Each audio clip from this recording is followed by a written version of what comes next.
प्रभु को धन्यवाद करते हैं। प्रभु आज जो वचन दिया है ब्रदर का द्वारा, इसके लिए हम धन्यवाद करते हैं। और अ, मैं इसे एक वचन से शेयर करना चाहता हूँ। मैं एक आर्टिकल पढ़ रहा था जैक ब्रदर का, तो उसमें एक ऐसा एक सब्जेक्ट मुझे बहुत अच्छा लगा और उससे बहुत ब्लेसिंग मिला। वही उससे मैं थोड़ा शेयर करना चाहता हूँ आप लोगों से। तो इसमें कई बार हम देखते हैं कि हमारा जीवन में भी कुछ ऐसे सिचुएशन आता है जहाँ हम लोग ऐसा भी सोचते हैं कि हम तो कुछ बुरा काम नहीं किया, लेकिन हमारे जीवन में ऐसा कुछ सिचुएशन और परीक्षा आते हैं। क्यों आ रहा है? शायद ऐसा हो सकता है कि मेरा फ़ोरफ़ादर और मेरा जो पूर्वज रिलेशन जो मीन्स में जो फादर का और उनका फादर का, ऐसे किसी का पापों का कारण शायद मेरा जीवन में ऐसा सिचुएशन आ रहा है। ऐसे भी कभी हमारा माइंड में आता है, कभी भी ऐसे हम कई जो पास्टर लोग को प्रचार करते सुना है। इसका इस रिलेटेड ब्रदर का ऐसे जैक ब्रदर का ऐसे आर्टिकल में पढ़ रहा था। तो वो पढ़ने से मुझे 2 भार्स मुझे मिला। Ezekiel chapter 18 Ezekiel chapter 18 verse 2 and 5 to 9। और यहेजकेल 18 उसका दूसरा वचन, तुम लोग जो इसराइल देश के विषय में ये कहावत कहते हो, खट्टे अंगूर तो खाए पुरखा लोगों ने, परंतु दांत खट्टे हुए बच्चों के, इसका क्या अर्थ है? और 5 से 9, जो कोई धर्मी हो और न्याय और धर्म के काम करे और न तो पहाड़ों के पूजा स्थलों पर भोजन किया हो, न इसराइल के घराने की मूर्ति की ओर आंखें उठाई हो, न पराई स्त्री को बिगाड़ा हो, और न ऋतुमती के पास गया हो, और न किसी पर अंधेर किया हो, वरन ऋणी को उसकी बंधक लौटा दी हो, न किसी को लूटा हो, वरन भूखे को अपनी रोटी दी हो, और नंगे को कपड़ा ओढ़ाया हो, न ब्याज पर रुपया दिया हो, न रुपए की बढ़ती ली हो, और अपना हाथ कुटिल काम से रोका हो, मनुष्य के बीच सच्चाई से न्याय किया हो, और मेरी विधियों पर चलता और मेरे नियमों को मानता हुआ सच्चाई से काम किया हो, ऐसा मनुष्य धर्मी है, वो निश्चय जीवित रहेगा। प्रभु यहोवा की यही वाणी है।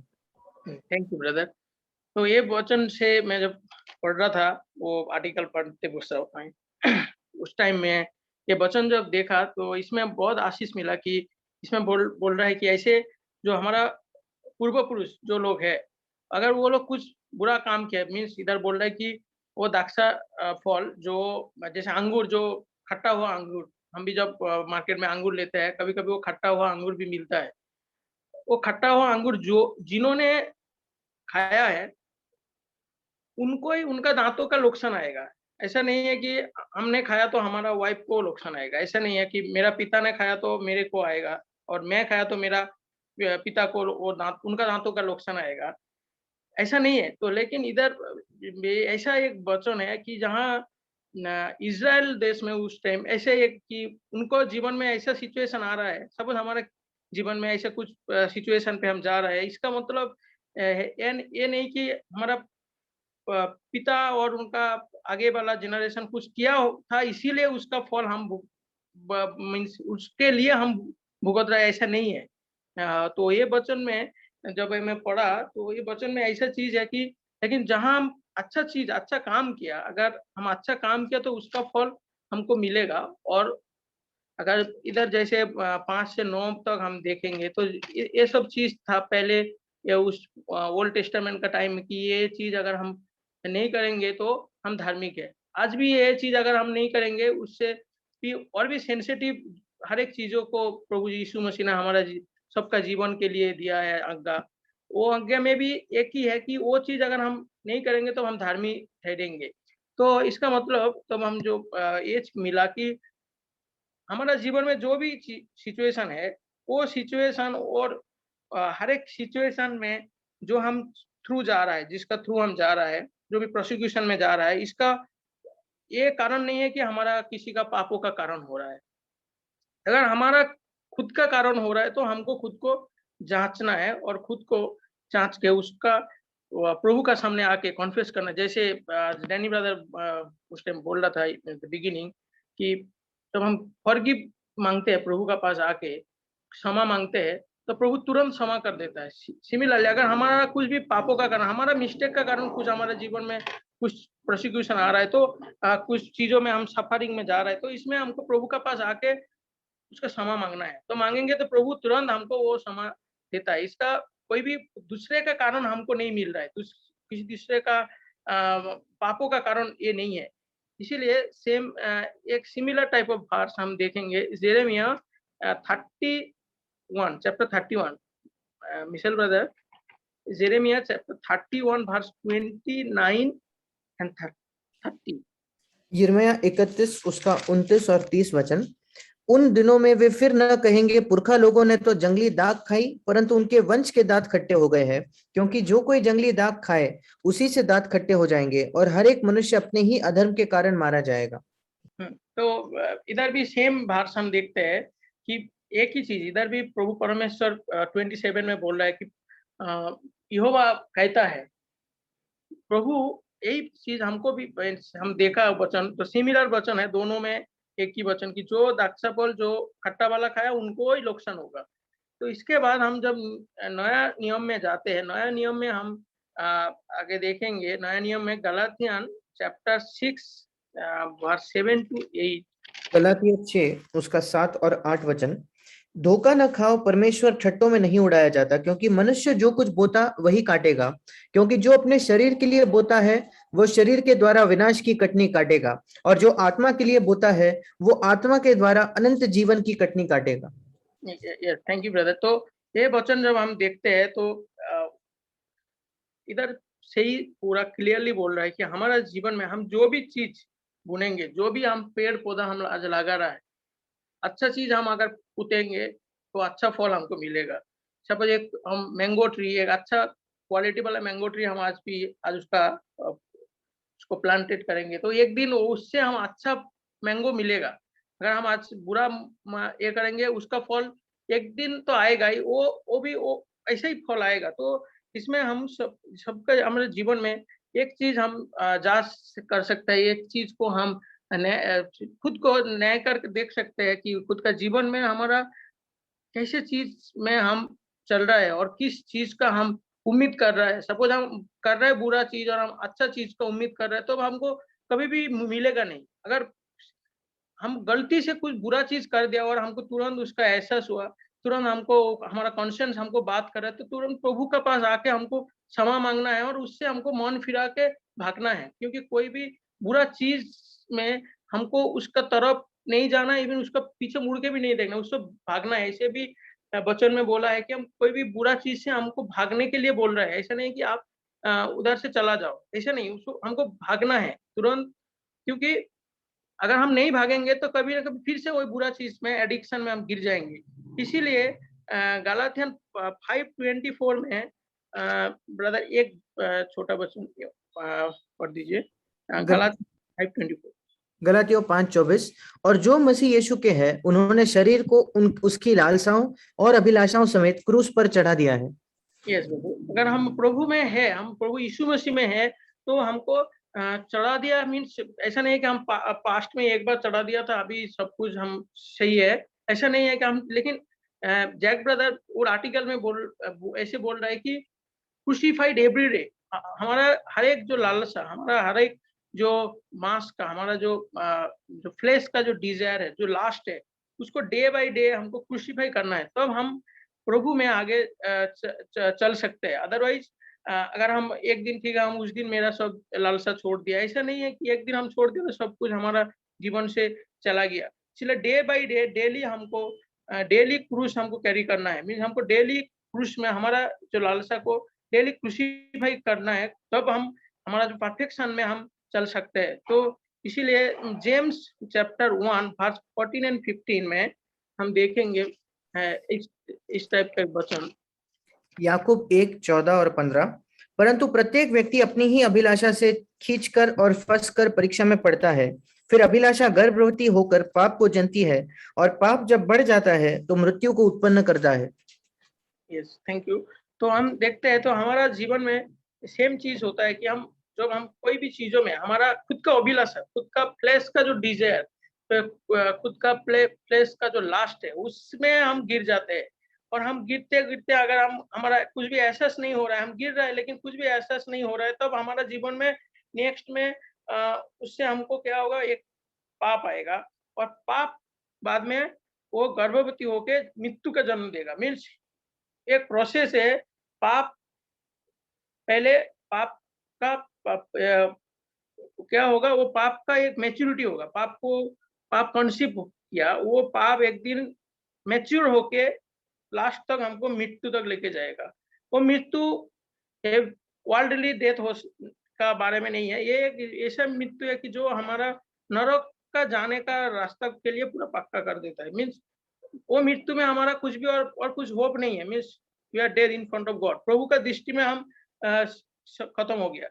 तो इसीलिए हम हमारा हर एक का जीवन में जो भी कोई कठिनाई परेशानी है, हम खुद को जांचना है। ऐसे हम योग का जीवन में देखते हैं, ऐसा नहीं है कि हमारा सब हर एक चीजों का, हर एक सिचुएशन का फल ऐसा कि हमारा पापों का नहीं है। मीन्स सब हम कुछ भी ऐसे बैड सिचुएशन पे जा रहा है, हमारा फिजिकल हेल्थ हो, हमारा कर्म जीवन का हो, हमारा और भी बहुत सारे फाइनेंशियल नीड्स, डिफरेंट सिचुएशन में हम डेली हमारे जीवन में बहुत कुछ कठिनाई में हम जाते हैं।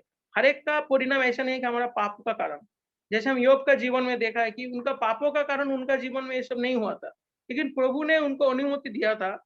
ऐसे हमारा जीवन में भी प्रभु अनुमति देता है ऐसे कुछ सिचुएशन के थ्रू जाने के लिए, जहाँ जाते वक़्त हमको वो परफेक्शन होने का वो एनर्जी मिले।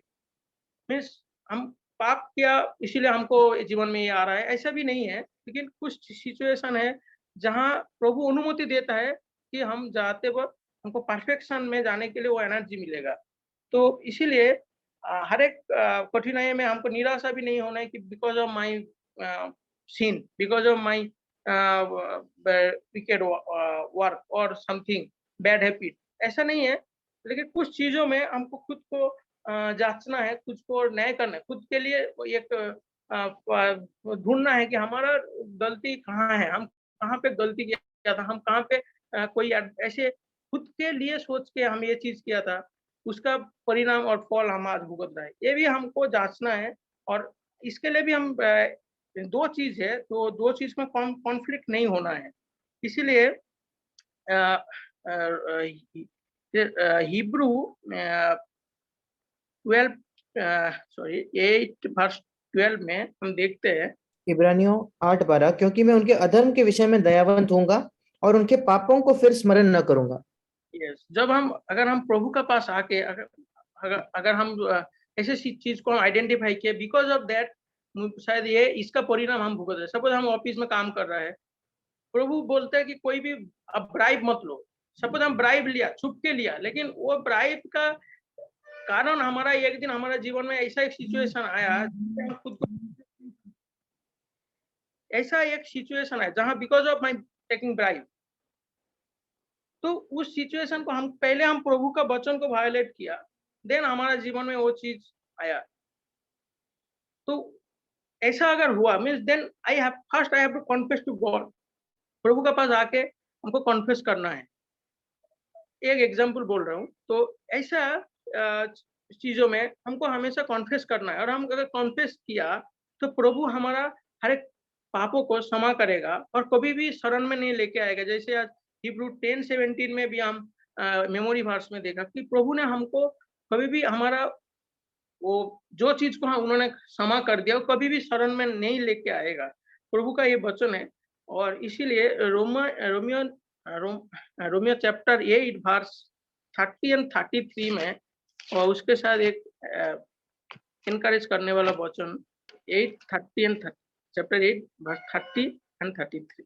रोमियो 8 उसका 30 वचन, फिर जिन्हें उसने पहले से ठहराया उन्हें बुलाया भी, और जिन्हें बुलाया उन्हें धर्मी भी ठहराया है, और जिन्हें धर्मी ठहराया उन्हें महिमा भी दी है। 33 वचन, परमेश्वर के चुने हुओं पर दोष कौन लगाएगा?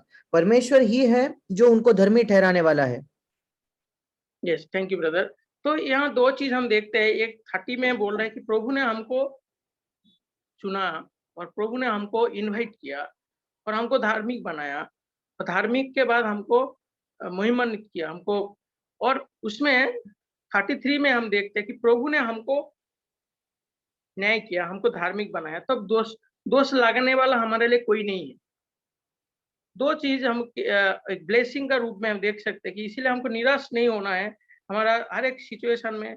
जैसे अबू ब्रदर से सुना कि रिजॉइस करना है, तो सिचुएशन ऐसा भी आ सकता है, लेकिन सिचुएशन का हर एक सिचुएशन में हम कोई निराशा नहीं होना है, हमको खुद को जांचना है और हमारा खुद का जहाँ पे हम फॉल्ट देखते हैं, हमारा जो कॉन्शियस जहाँ हमको बता रहा है, पवित्र आत्मा जहाँ हमको दिखा रहा है कि ये चीजों में आपका गलती है, ये चीज को आपको करेक्शन करना है, तो तुरंत हमको प्रभु का पास आके करेक्शन मांगना है। और करेक्शन मांगते हुए हमको वो एनर्जी मिलेगा, वो स्ट्रेंथ मिलेगा, जहाँ पे हम परफेक्शन में जा सकते हैं। और हर एक प्रोसिक्यूशन में, हर एक परीक्षा में हम धीरज में जी सकते हैं। इसीलिए अगर हम धीरज में जिएंगे तो जीने में भी एक जीते हुए हमारा अंत में हम देखेंगे। एक और भी एक अच्छा वचन है जेम्स चैप्टर 1 वर्स 12 में। याकूब 1:12, धन्य है वो मनुष्य जो परीक्षा में स्थिर रहता है, क्योंकि वो खरा निकलकर जीवन का वो मुकुट पाएगा जिसकी प्रतिज्ञा प्रभु ने अपने प्रेम करने वालों से की है। Thank you brother. तो ये वचन देखा कि हमारा जीवन में सब सिचुएशन में हम खुद को जांचना है, और जहाँ पे हम कुछ हमको हमारा कॉन्शियंस से भी हमको पता नहीं हो रहा है, पवित्र आत्मा में भी हमको नहीं कुछ ऐसे मिल रहा है कि बिकॉज ऑफ ये काम हो, ये पाप का, ये इच्छा का कारण हमारा जीवन में इस सिचुएशन में हम अभी जा रहा हूँ, मीन्स हम गलत पेड़ को नहीं पुता, लेकिन अभी मुझे उसका फल मिल रहा है, हमको ऐसा भी नहीं लग रहा है, देन हमको वो परीक्षा में हमको धीरज से जीना है और धीरज से जीना है और प्रभु को हमेशा धन्यवाद करना है, प्रभु से वो सामर्थ मांगना है, क्योंकि प्रभु परमेश्वर ही जिन्होंने हमको सामर्थ दे सकता है, जिन्होंने हमारा हर एक टेस्टिमोनी को प्योर रख सकता है, हर एक जो सिचुएशन में हमको शक्ति दे के रख सकता है। और अगर हम वो परीक्षा को हम पास कर जाए, तो ये परीक्षा में अगर हम निकल जाए, तब हमको एक जीवन मुकुट मिलेगा।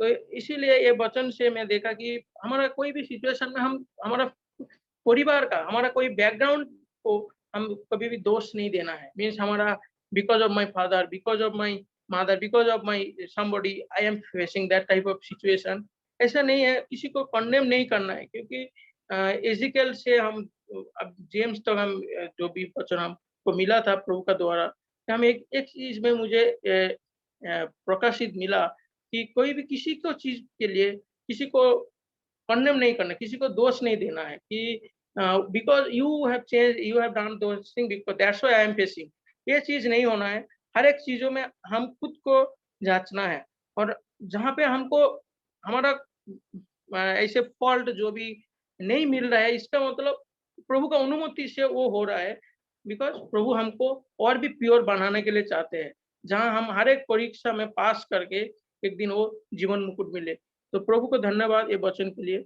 आप सबको भी धन्यवाद।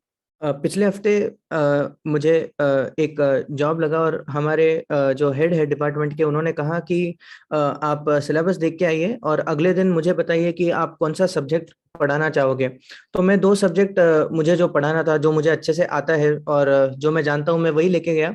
और अगले दिन जाकर पता चला कि किसी और कलीग ने उसमें से एक सब्जेक्ट ले लिया और मेरे को दूसरा सब्जेक्ट मिला। तो अचानक मेरे दिल में बहुत एक शिकायत भी आई और ये भी डर लगा कि अभी एक दूसरा सब्जेक्ट जो मैं अच्छे से जानता भी नहीं हूँ, अब मुझे इसको पढ़ना पड़ेगा और फिर इसको पढ़ाना, ये बहुत मुश्किल है। और जैसे मैं बस 2 सेकंड में ये सोच ही रहा था कि मेरे दिल में एक ऐसे ही विचार है कि ये जब मुझे कहा गया कि कोई भी 2 सब्जेक्ट्स चुनना है, क्या मैंने प्रभु से पूछा था, प्रभु इसमें से मैं क्या लूं? मैंने तो वही लिया जो मुझे आसान लग रहा था। और अचानक प्रभु ने एक शांति दी कि जो भी काम हो, जितना भी मुश्किल क्यों ना हो, मेरे लिए शायद मैंने कभी भी ना किया है, पर प्रभु मुझे उसमें सहायता जरूर करेगा। इसलिए मुझे शिकायत करने की जरूरत नहीं, कुड़कुड़ाहट करने की जरूरत नहीं, प्रभु जरूर मेरी सहायता करेगा। और उसी हफ्ते में एक और भी निर्णय मुझे को लेना था और मैं वापस वही सोच रहा था कि प्रभु ये तो मैंने कभी नहीं किया, इसके पहले मैं जानता भी नहीं ये सब कैसे करना, मैं इसमें बिल्कुल भी सक्षम नहीं हूँ, अच्छा नहीं हूँ, निपुण नहीं हूँ। और प्रभु ने फिर एक बार वही शांति दी कि अगर मैं कोई भी चीज में मेरे ओर से मैं मेहनत करने के लिए अगर तैयार हूं, तो प्रभु हर एक बात में मेरी सहायता करेगा। ये उसकी जिम्मेदारी है। वो मुझे कभी भी ये नहीं देखना है कि मेरी क्षमता क्या है, मैं किस में अच्छा हूं या नहीं। प्रभु अगर चाहता है कि कोई काम मेरे रास्ते में आता है तो प्रभु जरूर मुझे उसमें सहायता देगा। तो ये दो ऐसे परिस्थितियां थी जहां प्रभु ने मुझे सचमुच बहुत प्रोत्साहन दिया। और उसके बाद आज सुबह हम लोग जब कलीसिया में गाना गा रहे थे तो उसमें से एक वचन से प्रभु मुझसे आज सुबह अभी बात कर रहा था कि हम वो एक गीत में गा रहे थे कि मेरी महिमा तू देखेगा, खुद को मेरे हाथों में दे दे, मेरी शक्ति मैं तुझको देता हूँ, चलाऊंगा हर दिन मेरी कृपा में। और अचानक प्रभु बात कर रहा था कि मैं जैसे पाप से जूझता हूँ कई बार, संडे हो या जैक अंकल का कोई मैसेज हो, जैसे ही मैं मैसेज सुनता हूँ, जो जीवन को मैं सुनता हूँ, अचानक मेरे हृदय में इच्छा आती है कि प्रभु मैं भी ये जीवन चाहता हूँ। और फिर मैं भी एक निर्णय लेता हूँ, हाँ प्रभु आज से मैं ये करने वाला हूँ, आज से मैं और कोशिश करने वाला, आज से मैं ये करने वाला हूँ। तो पिछले हफ्ते एक वचन कोई भाई बांट रहे थे, वही वचन वापस मेरे हृदय में आया, यिर्मयाह 13 उसका 23। यिर्मयाह 13:23, क्या हबशी अपना चमड़ा या चीता अपने धब्बे बदल सकता है।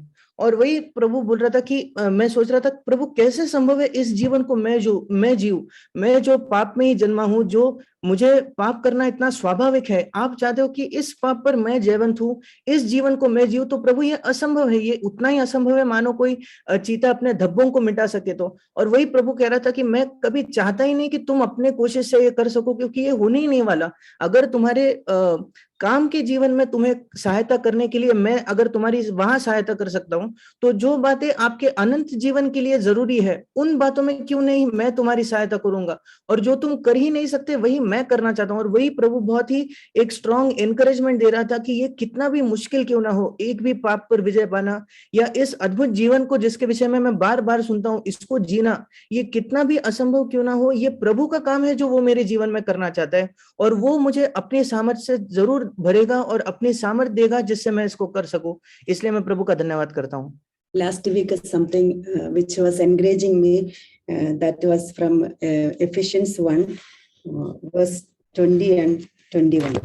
और पिछले हफ्ते मुझे एक प्रोत्साहन की जो बात लगी वो थी इफिसियों 1 उसका 20 और 21 वचन, which he brought about in Christ when he raised him from the dead and seated him at his right hand in the heavenly places, far above all rule and authority and power and dominion and every name that is named, not only in this age but also in the one to come. जो उसने मसीह में किया कि उसको मरे हुओं में से जिलाकर स्वर्गीय स्थानों में अपनी दाहिनी ओर सब प्रकार की प्रधानता और अधिकार और सामर्थ और प्रभुता के और हर एक नाम से के ऊपर जो न केवल इस लोक में पर आने वाले लोक में भी लिया जाएगा बैठाया। We can rejoice only in the Lord. और हम केवल प्रभु में आनंद मना सकते हैं। So what Jesus has done on the cross for my life, और जो यीशु मसीह ने मेरे जीवन के लिए उस क्रूस पर किया, he redeemed me with his blood उसने मुझे अपने लहू से छुड़ाया and made me a child of God. और मुझे परमेश्वर का पुत्र बनाया। In that I can rejoice. इस बात में मैं आनंद कर सकती हूँ। In any circumstances, किसी भी परिस्थिति में, it's not changing. न बदलते हुए।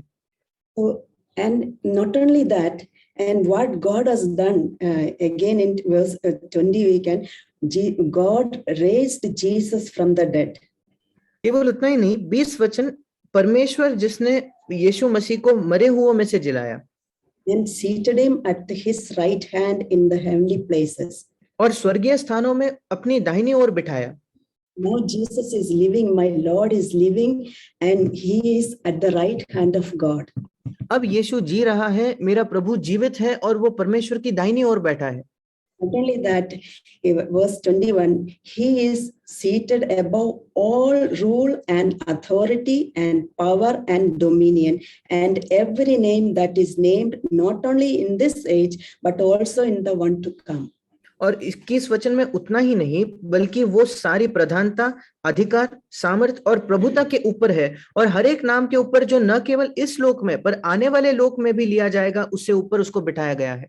My Lord is ruling everything and he has authority in every circumstances. प्रभु सारे बातों के ऊपर नियंत्रण रखता है, राज करता है और वो सारे परिस्थितियों पर सत्ता करता है। So whatever situation I am facing, my Lord is ruling that situation. और इसलिए जिस किसी परिस्थिति का सामना मैं कर रही हूँ, मेरा प्रभु उस परिस्थिति के नियंत्रण में है। He has authority to control that situation. उसके पास ये अधिकार है कि वो उस परिस्थिति के नियंत्रण में रहे। So I can rejoice in my circumstances. और इसलिए मैं अपने परिस्थिति में आनंद कर सकती हूँ। Not in my circumstance, but I can rejoice in that circumstance in the Lord. ये नहीं कि मैं अपने परिस्थिति में आनंद मनाती हूँ, पर उस परिस्थिति में मैं प्रभु में आनंद मना सकती हूँ, Because he is controlling that situation. क्योंकि वो उस परिस्थिति के नियंत्रण में है। And verse 22, and God put all things in subjection under his feet. और 22 वचन में उसने परमेश्वर ने सब कुछ उसके पांव तले कर दिया है।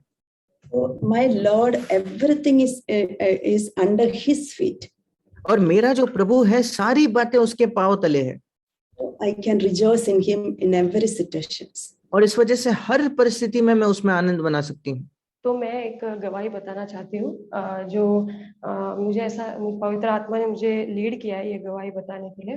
तो गवाही ये है कि मैं मसीह में 2015 में आई, और उसके बाद लगभग 1 साल के बाद मेरी एक दोस्त थी। तो वो दोस्त जो थी उसके साथ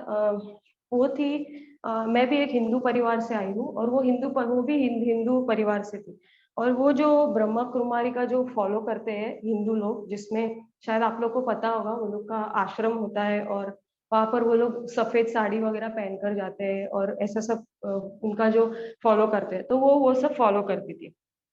तो वो मेरी बहुत अच्छी फ्रेंड थी, भले ही हमारे दोनों में काफी आई थिंक 8 साल तक का गैप था हम दोनों के एज में शायद, पर हमारी बॉन्डिंग बहुत अच्छी थी। कभी भी उसको जरूरत पड़ती थी वो फोन करती थी, मुझे भी जरूरत पड़ती थी मैं उसको कॉल करती थी। तो हम लोग फिर क्या हुआ कि जब मैं मसीह में आई 2015 में, उसके बाद 2016 में हम लोग ऐसे बातचीत करने लगे। तब मैंने उसको जीसस के बारे में बताया। तो जब मैंने जीसस के बारे में बताया तो हम दोनों में बहुत थोड़ा प्रॉब्लम्स होने लग गया, क्योंकि मैं एक हिंदू फैमिली से जीसस में कैसे क्या अचानक चले गई। तो वो अपना ब्रह्मा कुमारी का मुझे शेयर करती थी, और मैं उसको अपना जीसस का शेयर करती। तो हम दोनों रास्ते पर खड़े होकर 2-2, 3-3 घंटे तक आर्ग्यू करते थे। मैं उसके साथ आर्ग्यू करती थी और वो मेरे साथ आर्ग्यू करती। तो वो मुझे बोलती थी तू ब्रह्मा कुमारी में आ, मैं उसको बोलती थी तू यीशु में आ। तो ऐसे हम दोनों का चलता रहता था। फिर एक दिन ऐसा हुआ कि मैं उसको बोली ठीक है, जो सच्चा है ना वो प्रूफ करेगा, मतलब उसमें वो उसको प्रूफ करेगा करके, ऐसे मैंने कुछ बोला था उस टाइम। और फिर एक समय ऐसा आया कि उसके लाइफ में एक प्रॉब्लम आया वो सिस्टर के, और उसने मुझे फोन किया, और उसने मतलब इतना भयानक प्रॉब्लम था कि वो किसी के साथ बता नहीं सकते, इतना भयानक प्रॉब्लम था। मतलब किसी इंसान के साथ ऐसी सब चीजें हम शेयर नहीं कर सकते। तो वो बहन ने ये सारी चीजों को मुझसे बताया। जब मैंने सुना तो मेरे पास तो और कुछ था नहीं कि यीशु के अलावा उसको बताने की। तब मैंने फिर से उसको, जैसे हमेशा हम लोग यीशु के बारे में बताते थे, वैसे ही मैंने उसको यीशु के बारे में बताया। और जब मैंने उसको यीशु के बारे में बताया तब उसको ऐसा लगा कि चलो एक बार कोशिश करते हैं यीशु को भी आजमा, मतलब ऐसा उसको लगा होगा कि यीशु को आजमा के देखते हैं। फिर वो प्रार्थना में आने लगी। और उसके बाद एक टाइम ऐसा आया कि उसने सुना कि यीशु हमारे पाप को क्षमा करेगा। और सच में मतलब ये सिर्फ बताने वाली बात नहीं है, ये जिंदगी है इस प्रकार की हम जी सकते हैं। तो ये होने के बाद उसने यीशु मसीह को ग्रहण कर लिया। और मुझे भी आकर ज्यादा समय नहीं हुआ था, 1 ही साल हुआ था प्रभु में। लेकिन एक टाइम ऐसा आया कि वो शेट्टी फैमिली से थी, तो उसके घर वालों को पता चल गया कि ये मेरी अच्छी फ्रेंड है। और एक दिन उसकी बहन ने मुझे कॉल करके घर पे बुलाया, तो मैं उसके घर पे गई। और घर पे जाने के बाद उसकी बहन वो ऐसे अपने हॉल में ऐसे नीचे लेटी हुई थी, मतलब कोई ऐसे मारकर नीचे पड़ा रहता है उस प्रकार से वो पड़ी थी। और उसकी बहन ने मुझे बोला कि तूने ये क्या किया करके। तो मैंने बोला कि क्या किया मैंने। तो उन्होंने बोला कि तूने इसको क्या जीसस का ये करा है, ये अभी हमारा कुछ भी पूजा वूजा कुछ भी नहीं कर रही है, किसी भी चीज को ये हाथ लगाने को तैयार नहीं है। तुम दोनों यंग हो, तुम लोग एंजॉय करो, जो करना है करो, बट ये क्या चर्च वर्च जाना स्टार्ट कर दिया, ये सब बोला। तो ये वो होने के बाद उसने मतलब मेरे सामने उसने उसको इतना बुरी तरीके से, जैसे लड़के को कैसे मारते हैं वैसे उसको मेरे सामने उसने मारा। तो मैं देख के काफी डर गई, मतलब मुझे लगा अभी मुझे भी पड़ेगी थोड़ी शायद, मतलब। और उसने मुझे बोला देख मैं अभी तेरे घर पे आ रही हूँ, तेरे माँ बाप को बोलूंगी तू कन्वर्ट कर रही है लोगों को, अब मैं तेरे खिलाफ पुलिस कंप्लेंट करूंगी। और सच में मैं बहुत डर गई क्योंकि मेरे को ज्यादा टाइम हुआ नहीं था, 1 साल ही हुआ था प्रभु में आके। और वो बंदी, लेकिन मुझे एक चीज इतना एनकरेज किया जो मैं आप सबको बताना चाहती हूँ, और मेरा विश्वास है कि बहुत टच करेगा आपको। जब वो लड़की को इतना मार रहे, उसके माँ बाप ने, उसकी बड़ी बहन ने उसको मारा, वो बंदी को वो लोग बोल रहे तू यीशु को छोड़ दे, तू यीशु को डिनाई कर। वो बोली चाहे मर भी जाऊंगी तो भी मैं यीशु को नहीं छोड़ूंगी। उसकी ये बात मुझे इतनी छुई, मतलब वो जस्ट नहीं नहीं प्रभु में आई, उसको वचन नहीं मालूम, कुछ नहीं मालूम, बस उसको इतना पता था कि यीशु मसीह बचाता है, यीशु पापों को क्षमा करता है। उसका फेथ देखकर मेरा फेथ इतना बढ़ गया, मैंने बोला कि चाहे कुछ भी हो जाए, ये मेरे घर पे आए कंप्लेन करे या मेरे खिलाफ कुछ भी करे, मुझे कोई डर नहीं है। उस बहन का विश्वास ने मेरे अंदर भी एक अलग तरीके का विश्वास को पैदा किया। तो मैं ये टेस्टिमनी शेयर करने का बिल्कुल विचार नहीं था, बट होली स्पिरिट ने मेरे मन में लीड किया कि यू शेयर दिस टेस्टिमनी, कि इस प्रकार से भाई बहनों को एंकरेज करके चाहे कुछ भी हो जाए। जैसे आज अंकल अब्राहम बता रहे थे कि क्लेशों में पॉल, तकलीफों में, ऐसी ऐसी सिचुएशन में पॉल गया, लेकिन उसने मसीह के प्रेम से उसको किसी चीज ने अलग नहीं किया, चाहे प्रॉब्लम्स, चाहे परसिक्यूशन।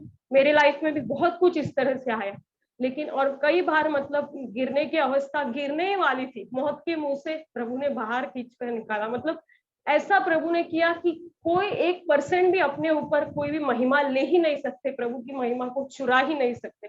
100% सब कुछ महिमा और आदर सिर्फ प्रभु के ओर ही जाना चाहिए, प्रभु को ही मिलना चाहिए। तो मेरा विश्वास है कि जरूर ये टेस्टिमनी आपको एनकरेज किया होगा।